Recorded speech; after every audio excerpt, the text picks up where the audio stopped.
I feel like we were all a little terrified.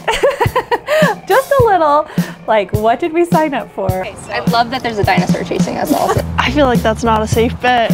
Anybody's anxiety going through the roof right now? Wait, you're making me do a push-up on the street. I definitely said it was an adventure.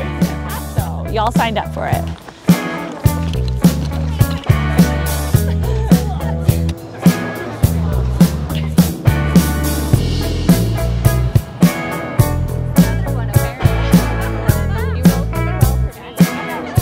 It was so crazy. It was so fun though.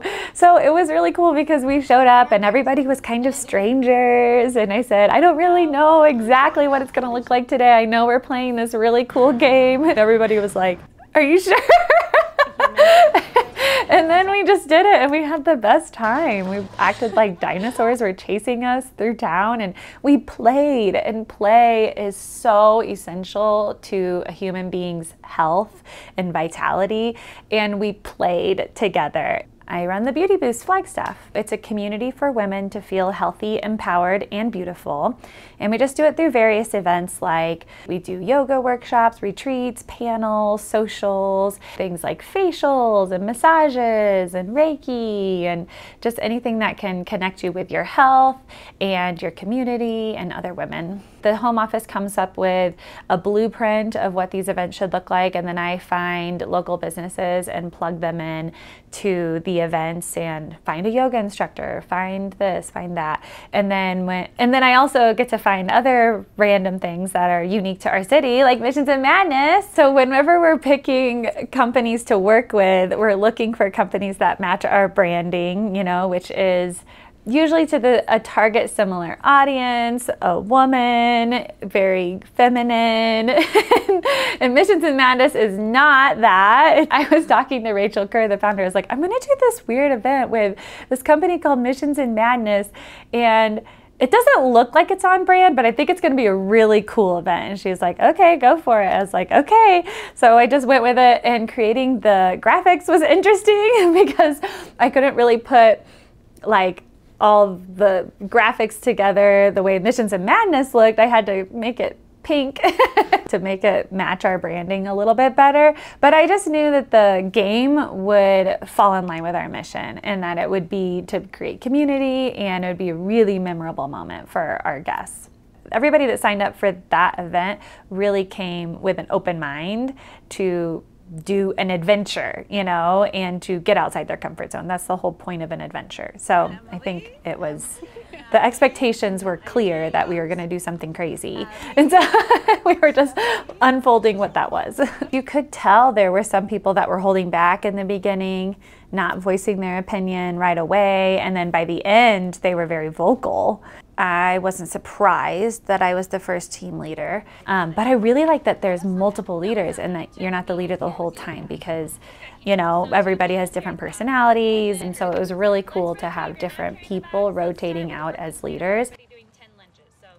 So dinosaurs were chasing us, and we discovered that every time the assistant called out dinosaur, we had to freeze. We had to appoint one person to lunge the entire time there, but you could switch off as long as one person was lunging the whole time. It counted. It's like life. You make your plan. I'm going to go from point A to point B, and then stuff always comes up, and that's just a part of it. And if you're thrown off by it, you're missing the point of life. You know, the whole point is that the stuff comes up and you have to handle it and you have to deal with it and you have to learn and grow from it. In this case, our muscles were learning and growing from it. That's what was fun about the game, is what you're doing is you're teaching yourself that the pivots are good and the complications are good, and that they're going to help you, or you're going to figure it out. No matter what it is, you can figure it out together.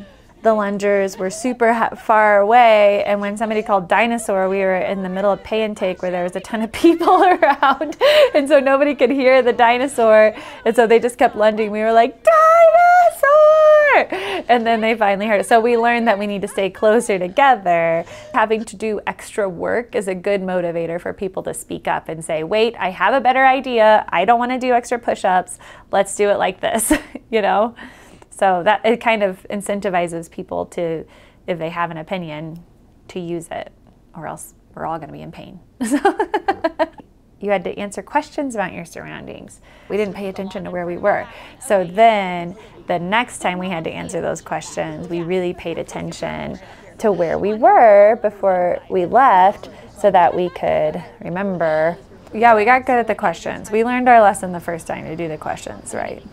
Being a woman, there's an extra level of awareness that I think most women carry with them. So yeah, I think teaching that is good. Even for like young kids and stuff is probably the best thing to teach for like middle schoolers, high schoolers, that kind of, even though it's so fun. You're like training people to have awareness of their surroundings, which is great. It's good skills. People have opinions about burpees. People have strong emotions about burpees. So I thought, wow, that's pretty bold, incorporating burpees into this game. But I will say the Beauty Boost crowd are used to working out at events, and I did tell them to come prepared to exercise and be athletic. So they probably weren't totally surprised, and everybody handled it well. I mean, we had various athletic abilities. We all did great, and I love that the modifications are in there. So if you can't do a full-on burpee or you just don't want to, you can do a modified burpee.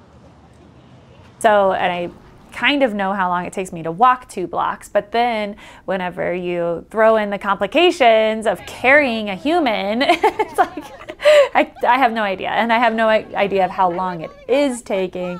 And so that was part of the fun of it, to get there and be like, oh no, we still have 5 minutes. So then we had to do a bunch of burpees, and it's hilarious. That was hard. Carrying a human is really hard. I've never had to do that. I mean, when I was telling other people what we did, I said we carried people. You know, that was part of like me trying to describe how crazy it was. We did it downtown, and we got to go see all these different spots. And I'm not from Flagstaff, so learning about the Gandy dancer and the courthouse, and everybody would say, okay, this building, and I was like, what building is that? You know, I got to learn a lot about the town too, which I thought I knew a good amount, but I learned even more. It was great. Being in musical theater, I am no stranger to a grapevine. so that was fun. And then me and another woman who, she likes to do the grapevine too, apparently. So she did a lot of it. She did like 3 blocks, but that was fun. That was a fun little twist in there.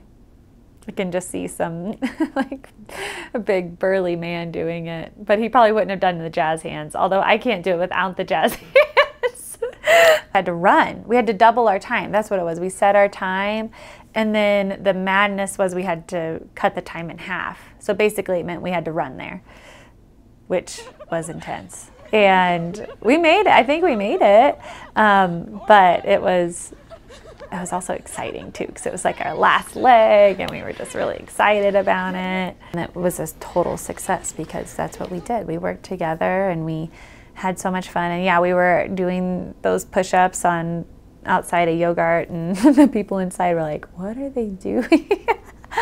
And yeah, we were laughing and having fun and working together. And it was it was really fun. We finished it. We got a really good workout in. And we all felt really good, you know. There's something about the connection of, well, you're getting all your endorphins, right? Like all that is happening when you're exercising and you're using your breath and using your body. And then when you're creating connections with somebody too at the same time, it's just like a total high. We didn't know each other really before, and we created bonds together, and we just had a connection because of the game. I think it helped me get out of my shell. I wouldn't be running around downtown if it wasn't for this. It was a really fun cooperative game, lots of exercise. I loved it. It was a lot of fun is what it was. It was Dungeons and Dragons meets exercise meets scavenger hunt meets just fun with some friends and get to hang out with some friends. It was good. Meet new people and really get to know the town too, which was awesome. I liked it. Yeah, it was fun. I like the Dungeons and Dragons aspect of making each experience different and new, so I liked it. I do think it was really, really good team building because it's real world problem solving. I thought excellent for team building because it's fun, but it's all soft skills, 100% soft skills. And it requires teamwork. Like so much teamwork to figure out where you're going, how you're going to get there, and like all the pieces. It's crazy, like crazy fun. You're just going to have a wild, crazy time, do things you wouldn't normally do, but you're going to get really good team building, really good relationship building out of it. If you're looking for a fun, active way to get outside and to be with your friends, this is what you want to do.